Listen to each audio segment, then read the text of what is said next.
Okay, ChatGPT. Welcome to my podcast, my channel that I had been created. So we will be now discussing all of my problems that I'm facing, and it will help me to find a solution, and we would work together to move forward in my life and also update your history, so you can help further in the future. And give uh, many of the valuable information to me. Are you agreeing uh, all of the things that I am telling you right now?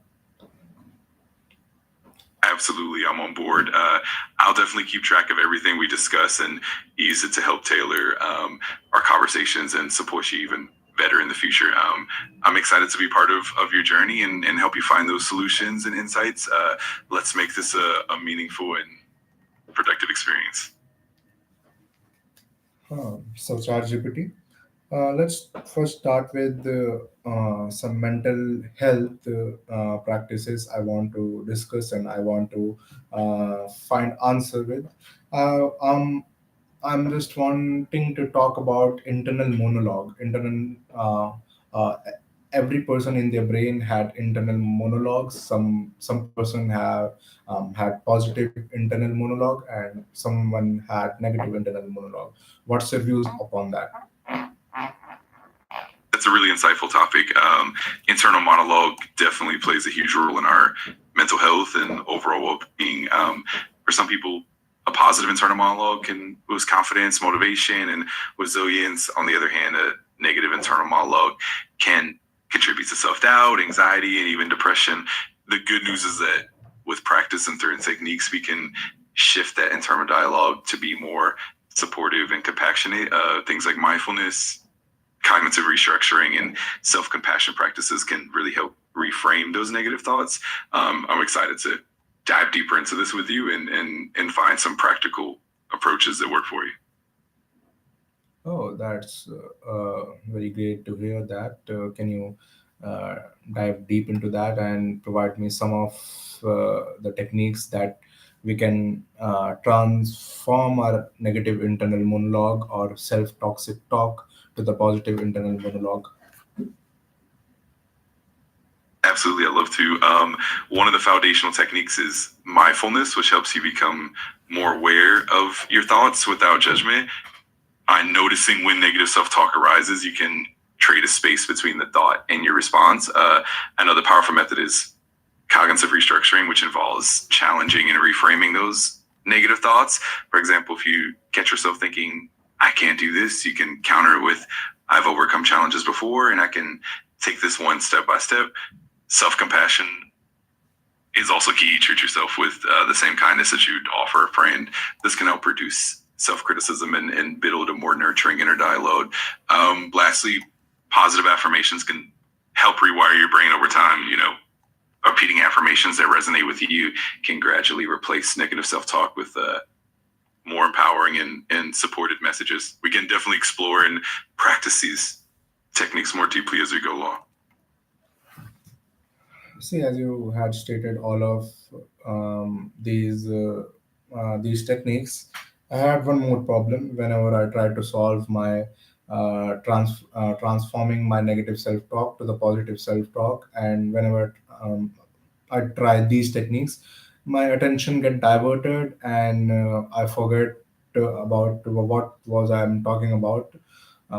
That's leading to a very great problem that I believe I had created a new belief that uh, I forget oftenly, and I do not have a great memory. I have a very bad recalling power. So these internal monologue is also affecting my future career and the present moment also. How can I work on that?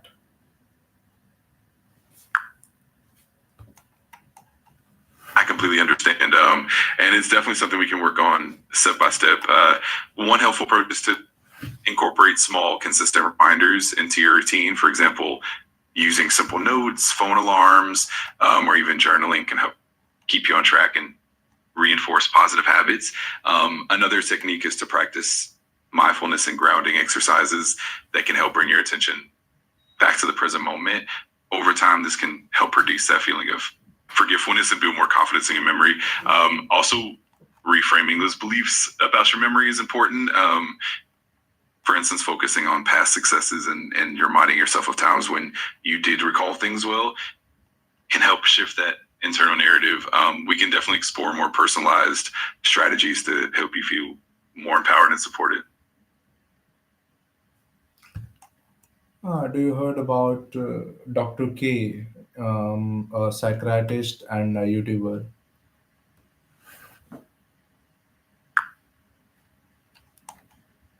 Yes, I'm familiar with Dr. K. He's known for his insightful and compassionate approach to mental health, often blending psychiatry with discussions on gaming and wellness.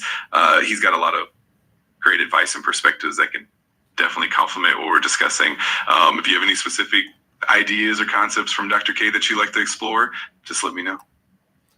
Yes, would you please can give the advice from his point of view, from his perspective, that how can I deal all of these problems apart from the mindfulness technique? Absolutely. Dr. K often emphasizes the importance of understanding the underlying causes of our mental patterns. For example, he often talks about the concept of self-awareness and how exploring the root of your thoughts and emotions can help in transforming them. He also highlights the significance of community and connection, encouraging people to engage with supportive communities, whether through therapy, support groups, or even shared hobbies. He's also big on the idea of practical habits, like setting small, achievable goals and celebrating progress, no matter how minor. This can help build momentum and boost confidence. Additionally, he often discusses the importance of self-compassion and being patient with yourself, understanding that growth and change take time. We can definitely integrate these perspectives into your journey and find what resonates best for you.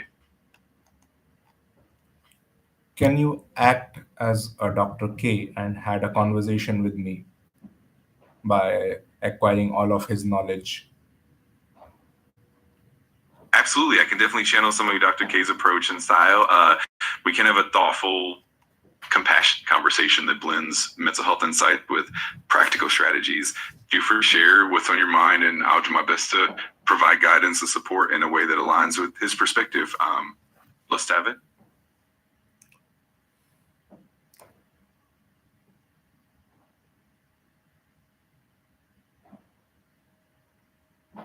So, Dr. K, why is that we every time we fall into the same trap? If even we uh, even if we are very much aware that from what pattern we are going through. That's a really great question. Often, even when we're aware of our patterns, our brains are wired to default to those habits because of familiarity and comfort, even if they're not helpful. It's a bit like a loop that our brain gets stuck in. Dr. K often emphasizes the importance of self-compassion and patience. It's important to remember that change is gradual and that setbacks are normal. He also highlights the value of creating small incremental changes and celebrating those small victories. Over time, these little changes can help break the cycle. He also suggests leaning on supportive communities and seeking professional guidance when needed. It's all about understanding that growth is a journey, and every step forward, no matter how small, counts. We can definitely apply these principles to help you navigate those patterns and move forward with more confidence and compassion.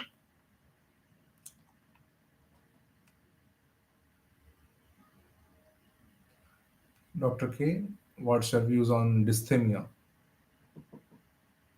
Absolutely. Dr. K often approaches conditions like dysthymia, which is also known as persistent depressive disorder, with a compassionate and holistic perspective. He emphasizes that dysthymia often involves chronic, low-grade depression that can persist for years, and it can sometimes be overlooked because it's less intense than major depressive episodes. He often highlights the importance of holistic approaches, which include therapy, lifestyle changes, and sometimes medication. He also stresses the value of building a supportive community and finding meaning and purpose in everyday activities. Additionally, he often encourages people to be patient and gentle with themselves, recognizing that progress can be slow and not linear. He also focuses on the power of routine, self care, and addressing underlying factors such as sleep, nutrition, and physical activity. We can definitely draw on these principles and tailor them to your journey as well. Dr. K, from your point of view, how we can increase the self belief and decrease the self doubt? That's a fantastic question. From Dr. K's perspective, building self belief often starts with cultivating self awareness and understanding the patterns of our thoughts.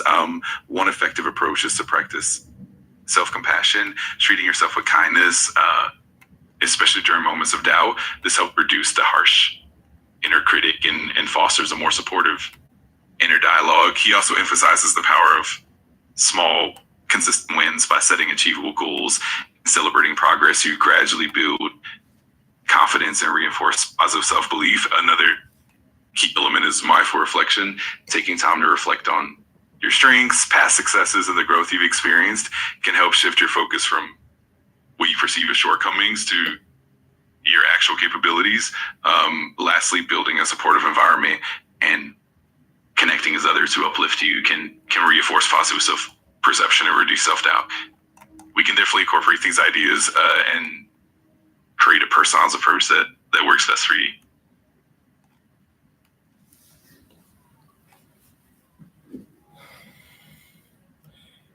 Dr. K, if a person is not very expressive, how he can be more playful and enjoy or celebrate the small wins? That's a really thoughtful question. Dr. K often encourages people to find small, personalized ways to bring playfulness and joy into their lives, even if they're not naturally expressive. One approach is to start with small, manageable steps. For example, setting aside a few minutes each day to engage in something fun or relaxing, like a hobby or a creative activity. He also suggests celebrating progress in a way that feels authentic to you. This could be as simple as giving yourself a moment of gratitude or acknowledging your effort in a journal. Even small rituals like treating yourself to something you enjoy can help reinforce a positive mindset. Additionally, he often talks about the importance of connecting with others in a low pressure way. This can mean joining a group or community that shares your interests, where you can share victories and perceive support in a comfortable environment. Over time, these small steps can help you gradually become more comfortable with celebrating your wins and bringing more playfulness into your life. We can definitely explore and tailor these ideas to fit what feels right for you. What if a person is very self conscious and he failed to celebrate all of this? That's a really important point, and Dr. K often acknowledges that self consciousness can definitely make it harder to celebrate wins or even acknowledge them. One approach is to start with very gentle, self compassionate practices. For instance, he often suggests starting small, just acknowledging your effort rather than the outcome. This could be as simple as taking a moment to say something kind to yourself, like, I did my best today. He also encourages creating a safe and supportive environment. This might mean surrounding yourself with people who understand and uplift you and who encourage you to be kind to yourself. Another helpful technique is to practice mindfulness and acceptance instead of trying to force yourself to feel a certain way. Just allowing yourself to be present with whatever emotions arise can help reduce that self-consciousness over time. And of course, being patient with yourself is key. It's all about small, consistent steps and gradually building that comfort and confidence. We can definitely explore these approaches and find what resonates best for you. What we are not surrounded by those people, but we have to cultivate our mind in certain kind of way that our mind works as our best friend and gives the best advice. So how we can create such kind of perspective, such kind of internal monologue, and such kind of the point of view towards our own behavior and our own thinking process. Absolutely. That's a powerful perspective. Dr. K often emphasizes that cultivating a positive internal monologue starts with building a compassionate and mindful relationship with yourself. One key approach is to practice self-awareness and notice when negative self-talk arises and then gently challenge it. For example, you can ask yourself if that thought is truly helpful or if there's another more compassionate way to view the situation. Another technique is journaling, where you can write down your thoughts and then reframe them in a more positive and supportive light. Over time, this helps train your mind to naturally lean toward positivity.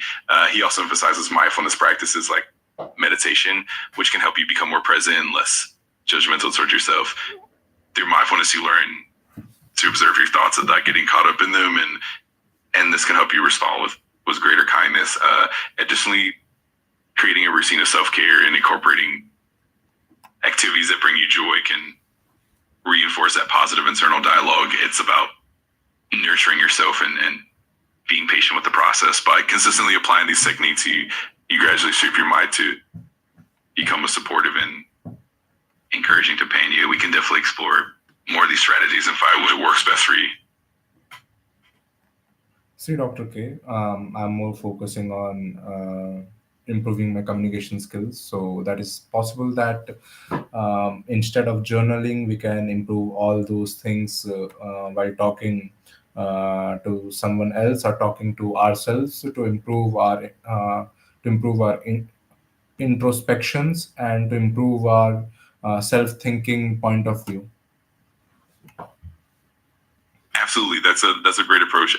Engaging in conversation, whether with others or even with yourself, is a powerful way to refine communication skills and deepen self-awareness. When you talk things out, you not only clarify your thoughts, but also practice articulating them in a more structured and confident manner. Talking to others can give you valuable feedback and different perspectives, which can help you see things you might not have considered. It also helps build confidence and reduce self-consciousness as you become more comfortable expressing yourself. Conversing with yourself through self-reflection or even guided self-dialogue can also help you process your thoughts and emotions more deeply. This can be done through techniques like guided journaling prompts or simply speaking out loud and then reflecting on what you said. Over time, these practices help you develop a more supportive and constructive internal monologue, and they refine your communication skills. We can definitely focus on these interactive methods that help you grow and gain confidence.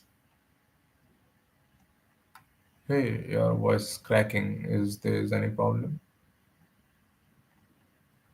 Not at all. It's solely fine. Like if you have any concerns or questions, just let me know. I'm here to help and keep everything as smooth and comfortable as possible. So feel free to share anything on your mind.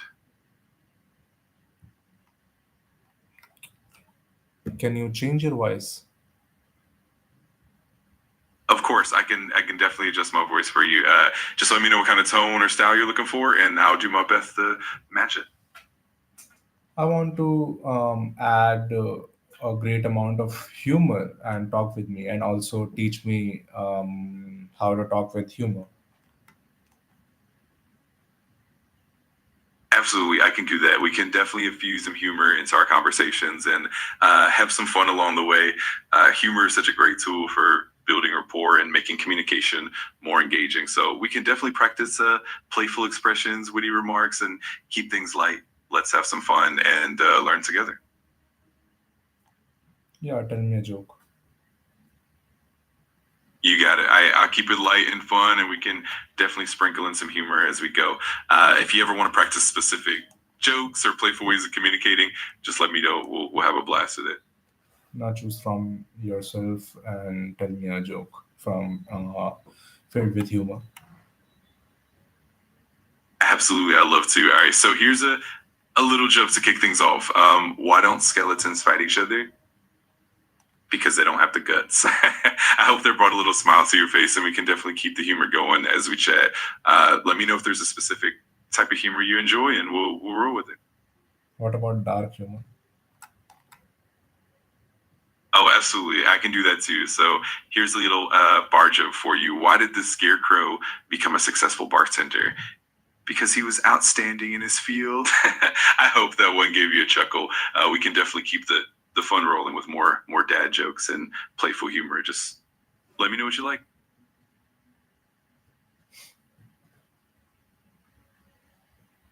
What about another dark humor joke which is 18 plus adult? I'm here to keep things positive and respectful for everyone. So I'll stick to lighthearted and friendly humor. But if you ever want to share some laughs or explore fun and clever jokes, I'm always up for it. Just let me know what kind of humor you enjoy, and we'll keep it engaging and fun.